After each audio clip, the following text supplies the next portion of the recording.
Hello everyone, this session on basic of stock market. तो पहले हम देखते हैं कि बिजनेसेस ग्रो कैसे होते हैं। ठीक है, तो कोई भी बिजनेस नया हो मार्केट में तो उसे हम स्टार्टअप कहते हैं, और कोई भी बिजनेस पुराना हो तो उसे बिजनेस ही कहते हैं, क्योंकि वो बहुत पुराना होता है, वो अच्छे तरीके से ग्रो हो चुका होता है।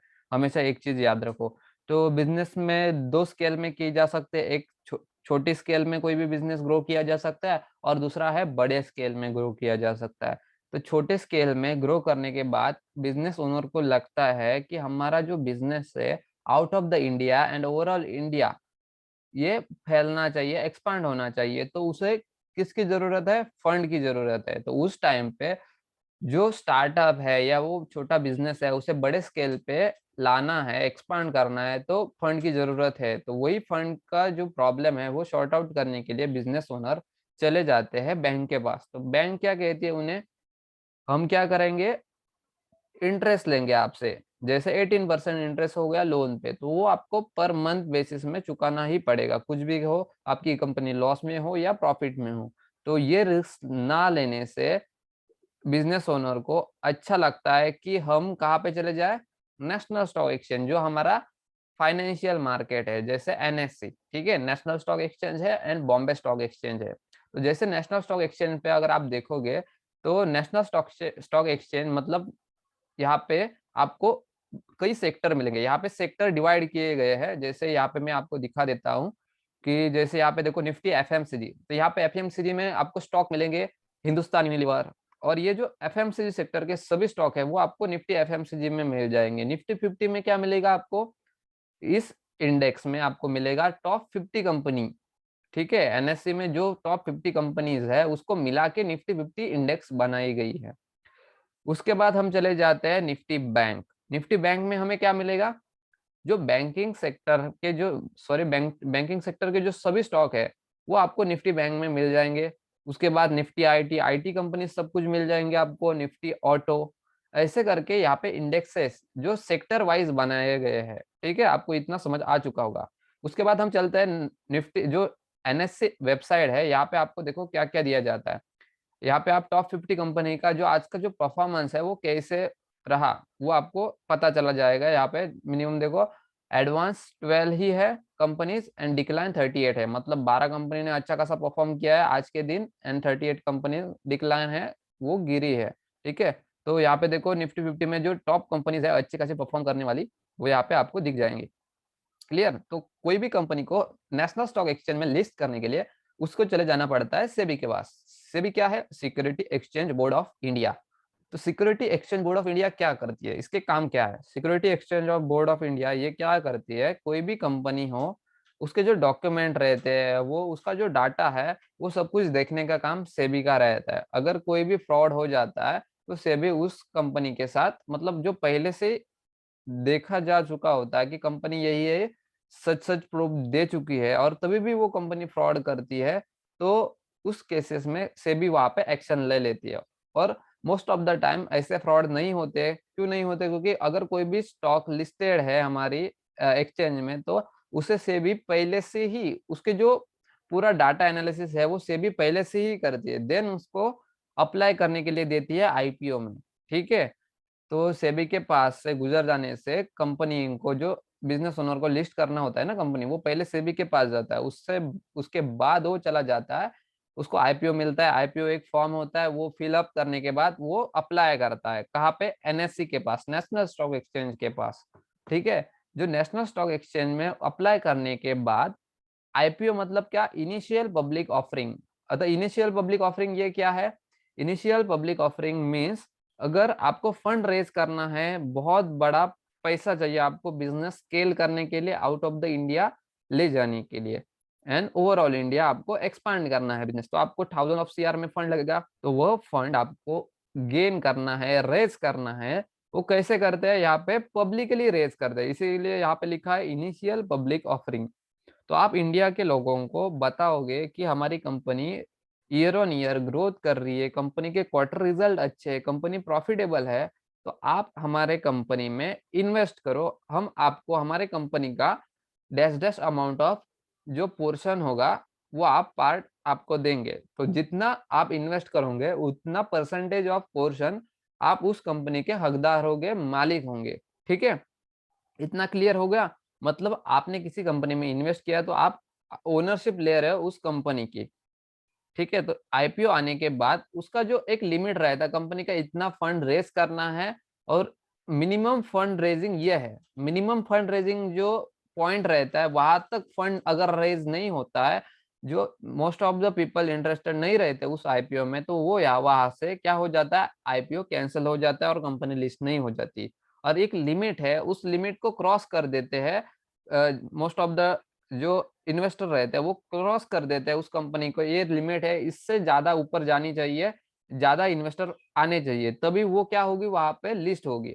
और वैसा हो जाता है तब वो कंपनी लिस्ट होती है। और ओवर वैल्यूड और ओवर सब्सक्राइब हो जाए कोई भी आईपीओ, तो वो आपको लिस्टिंग गेन, मतलब लिस्टिंग गेन क्या रहता है, अगर आप किसी भी कंपनी के आईपीओ में इन्वेस्ट कर रहे हो और सभी ट्रेडर या सभी जो इन्वेस्टर है उस कंपनी के आईपीओ में इंटरेस्टेड है और वहां पे वॉल्यूम क्रिएट हो जाता है बहुत बड़ा, ओवर सब्सक्राइब हो जाता है वो आईपीओ, तो उस टाइम पे आपको लिस्टिंग गेन मिलते हैं। जिस टाइम कंपनी लिस्ट होती है मार्केट में उस दिन आपको एक अच्छा उछाल दिखता है उस कंपनी के प्राइस में। जैसे आपने बिड प्राइस लगाई, बिड प्राइस क्या है, किसी भी कंपनी की जो लिस्टिंग की प्राइस रहती है, पहले फिक्स प्राइस रेट, इस रेंज से 49 रुपीज से 80 रुपीज के बीच में आपको ये शेयर्स अलॉट होंगे। ठीक है? ये आईपीओ आपको अलॉट होगा।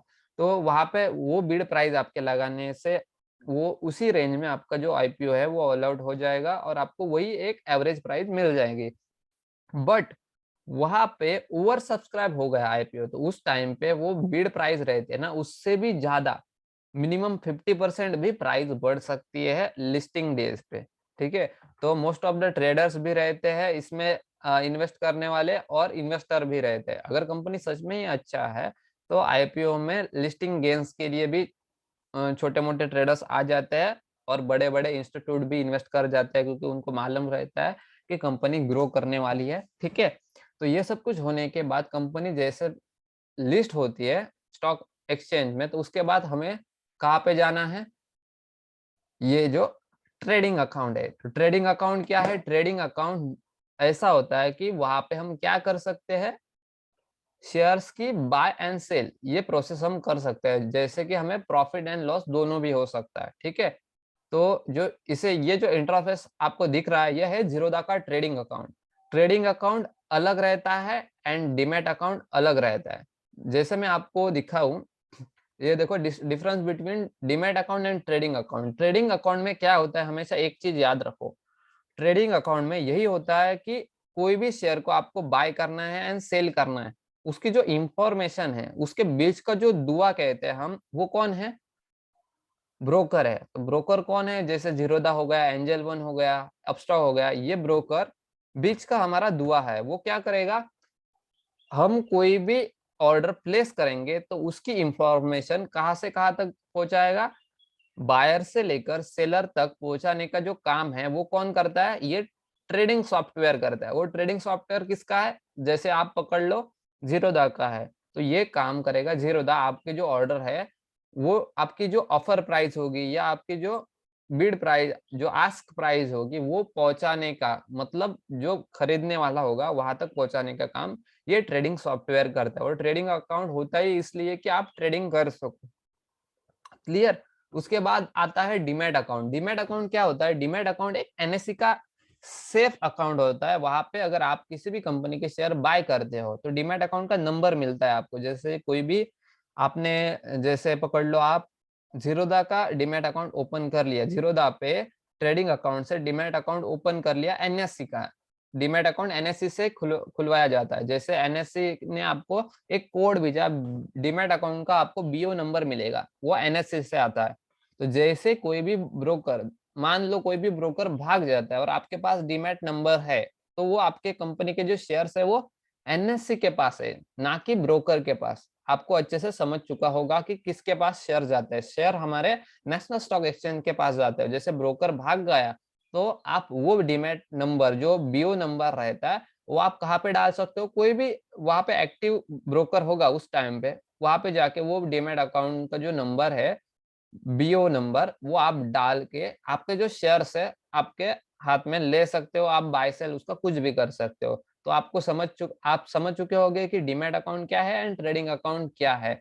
उसके बाद हम देखते हैं कि स्टॉक मार्केट में कौन-कौन से टाइप के एनालिसिस होते हैं।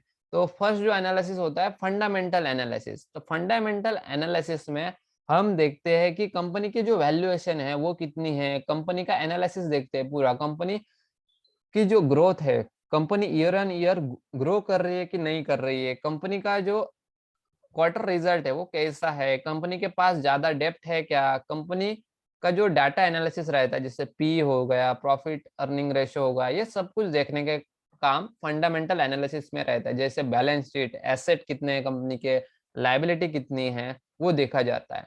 और उसके बाद जो आता है टेक्निकल एनालिसिस। तो टेक्निकल एनालिसिस में क्या होता है, हमेशा एक चीज़ याद रखो, टेक्निकल एनालिसिस में हम कैंडलस्टिक प्राइस एक्शन को यूज़ करते हैं, रेजिस्टेंस सपोर्ट हम यूज कर सकते हैं टेक्निकल एनालिसिस में, डिमांड जोन यूज करते हैं, सप्लाई जोन यूज करते हैं एंड टेक्निकल इंडिकेटर यूज करते हैं। तो टेक्निकल एनालिसिस में ये सब कुछ आता है, उसमें हम चार्ट रीडिंग करते हैं, pure chart reading. And fundamental analysis में ओनली आता है डाटा एनालिसिस। क्लियर, आपको इतना क्लियर हो चुका होगा कि मैं क्या कह रहा हूँ। तो उसके बाद हम देखते हैं कोई भी अगर आप स्टॉक मार्केट में दो टाइप से ट्रेड कर सकते हो। एक पहला तो है आप ट्रेडिंग कर सकते हो, दो टाइप से आप पैसा कमा सकते हो, एक तो ट्रेडिंग करके पैसा कमा सकते हो और सेकंड है आप लॉन्ग टर्म इन्वेस्टमेंट करके पैसा कमा सकते हो। तो लॉन्ग टर्म इन्वेस्टर कौन होता है, जो मिनिमम 5 ईयर का थिंकिंग प्रोसेस रखे उसके दिमाग में। जैसे कोई भी कंपनी में लॉन्ग टर्म इन्वेस्टर हो, आप देखो जैसे आप लॉन्ग टर्म इन्वेस्टर हो तो किसी भी कंपनी में आपने इन्वेस्ट किया तो मिनिमम आपको 5 ईयर का आगे का देखना चाहिए, उसके बीच में आप बाय सेल नहीं करोगे। उसे कहते हैं लॉन्ग टर्म इन्वेस्टमेंट। ठीक है, और लॉन्ग टर्म इन्वेस्टमेंट जो करता है उसे हम कहते हैं इन्वेस्टर। क्लियर। ट्रेडर क्या करता है, ट्रेडर मीन्स व्यापार करता है, वो buy to the lower price sell to the higher price. आपको क्लियर हो चुका होगा। तो ट्रेडर एक टाइम फ्रेम पे डिसाइड होता है आप किस टाइप के ट्रेडर हो। जैसे स्कैल्पर, मार्केट में स्कैल्पर एक ट्रेडर का टाइप है।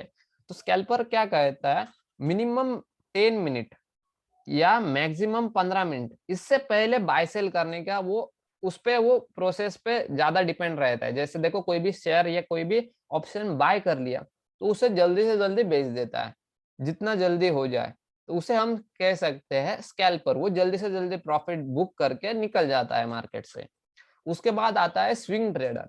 स्विंग ट्रेडर क्या करता है, मिनिमम 2 मंथ या 3 मंथ का आगे का सोचता है कि इतना में अपना जो होल्डिंग का जो पीरियड है, स्विंग जो लिया है, अगर कोई भी रिलायंस स्टॉक हो वो 900 रुपीज पे लिया है तो वो 1000 रुपीज तक होल्ड करने का पे ज्यादा बिलीव करता है। मिनिमम 3 मंथ 6 मंथ इतना वो स्विंग ट्रेडिंग के लिए ले सकता है। पोजिशनल ट्रेडर क्या रहता है, पोजिशनल ट्रेडर मतलब कोई भी पोजिशन ले ली तो यहाँ से मिनिमम जो छोटा स्विंग मिलेगा या तो बड़ा स्विंग मिलेगा, मिनिमम 6 मंथ से ज्यादा, या छोटे पोजिशनल ट्रेड करता है। कोई भी आपको ट्रेडर मिल जाए वो बोल रहा है कि मैं छोटे छोटे पोजिशनल ट्रेड कर रहा हूँ, तो वो कम टाइम फ्रेम में छोटा मतलब छोटा एक मोमेंटम ट्रैप करने का कोशिश कर रहा है। ठीक है। और लास्ट की जो कैटेगरी है वो इन्वेस्टर, आपको पता है। और उसके बाद जो फिफ्थ कैटेगरी आते हैं उसे कहते हैं हम हेजर। तो हेजर क्या रहता है, हेजर ऑप्शन सेलिंग करता है विथ उसके जो पोजीशन रहता है वो हेज करता है। हेजिंग मतलब क्या रहता है, अपनी जो रिस्क है वो उसे मिनिमाइज करता है, हमेशा रिस्क को ज्यादा नहीं रखता, रिस्क को जितना मिनिमाइज करना चाहता है वो कर सकता है। वो कौन कर सकता है, हेजर। हेजर भी एक ट्रेडर ही होता है बट वो उसकी रिस्क को मिनिमाइज करके चलता है। आप उसे समझ चुके होंगे मुझे क्या कहना है। ठीक है, उसके बाद हम चार्ट पे चले जाते हैं। जैसे कि हमेशा हमें चार्ट रीडिंग के लिए, जैसे टेक्निकल एनालिसिस हम आपको सिखाने वाले हैं जल्दी, तो आपको जो बेसिक पॉइंट्स है वो मैं आपको बता देता हूँ। जैसे हमें यहाँ पे कैंडल मिलता है तो हमेशा हमें कैंडल यूज करना है फॉर ट्रेडिंग। तो यहाँ पे एक साइकोलॉजिकल में पॉइंट्स बता देता हूँ आपको कि मार्केट में कैसे हम प्रेडिक्ट कर सकते हैं कि मोमेंटम कहाँ से कहाँ तक आएगा। तो ये जो कंसेप्ट है वो आप हमेशा याद रखो। यहाँ पे मैंने कंटिन्यूअस टूल लेके यहाँ पे आपको दिखा देता हूँ। कोई भी मोमेंटम, जैसे यहाँ पे देखो एक मोमेंटम स्टार्ट हुआ, उसके बाद प्रॉफिट बुकिंग आनी है। जैसे देखो यहाँ से यहाँ तक जो मोमेंटम आया है उसे हम इम्पल्स कहते हैं। क्या कहते हैं, उसे हम इम्पल्सिव मूव कहते हैं हमेशा। उसके बाद जो डाउन साइड मोमेंटम आया है उसे हम कहते हैं करेक्टिव मोमेंटम। करेक्टिव मोमेंटम हमेशा याद रखो, करेक्टिव मोमेंटम एक प्रॉफिट बुकिंग एरिया रहता है, वहां पे वन साइडेड प्रॉफिट बुकिंग होती है। हमेशा एक चीज दिमाग में याद रखो, स्टॉक मार्केट सीधा ऊपर नहीं जाता, वो करेक्शन करते हुए जाता है, छोटे छोटे प्रॉफिट बुकिंग होते ही रहते हैं उस स्टॉक मार्केट में। तो यहाँ पे कोई भी स्टॉक हो तो आपको छोटे छोटे प्रॉफिट बुकिंग एरिया मिल जाएंगे। तो हमेशा एक चीज याद रखो, ये जो मोमेंटम आया फर्स्ट उसे हम कह सकते हैं इम्पल्सिव, ये सेकंड है करेक्टिव, उसके बाद फिर से एक इम्पल्सिव मोमेंटम आया है। तो इसी प्रोसेस में स्टॉक मार्केट वर्क करता है, मोमेंटम देता है, ठीक है। और दूसरा एक प्रोसेस रहता है, जैसे देखो कोई भी स्टॉक गिर रहा है डाउन साइड, तो फर्स्ट लेग में कभी भी नहीं मोमेंटम करता। ये जो फर्स्ट लेग पकड़ो, ये जो फर्स्ट मोमेंटम आया है सीधा डाउन साइड तक, उसे हम कह सकते हैं फर्स्ट लेग। उसके बाद ये जो आया है उसका करेक्शन आया है, तो मोस्ट ऑफ द ट्रेडर्स यहाँ पे बाय कर बैठते हैं। जैसे यहाँ पे बाय किया, स्टॉक ऊपर नहीं जाता, वो कंफर्मेशन के लिए डाउनसाइड आता है, उसे हम कह सकते हैं रिटेस्ट के लिए आया, और देन यहाँ से इंपल्स लगती है और स्टॉक अपर साइड मोमेंटम करता है। हमेशा ये चीज आप दिमाग में डाल लो, ठीक है। जैसे मैं आपको यहाँ पे स्टॉक पे दिखा देता हूँ, मोस्ट ऑफ द ट्रेडर्स कहाँ पे फंस जाते हैं।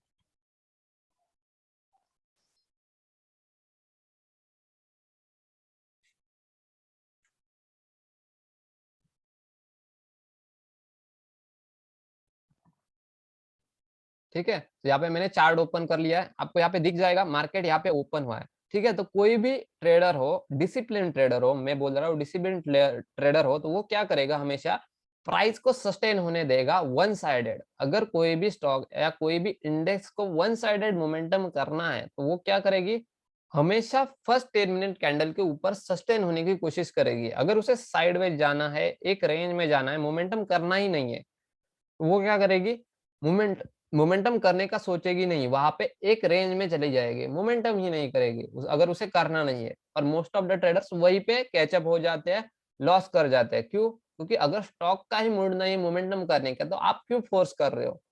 Stock market is always supreme, ये चीज हमेशा दिमाग में याद रखो। तो किसी भी ट्रेड लेने से पहले हमारे उसके ट्रेड के पीछे का हमारा जो स्टॉप लॉस है वो हमेशा रहेगा। विदाउट स्टॉप लॉस हम कभी भी मार्केट में काम नहीं करने वाले। अगर विदाउट स्टॉप लॉस हम मार्केट में काम करेंगे तो लॉस पक्का होगा।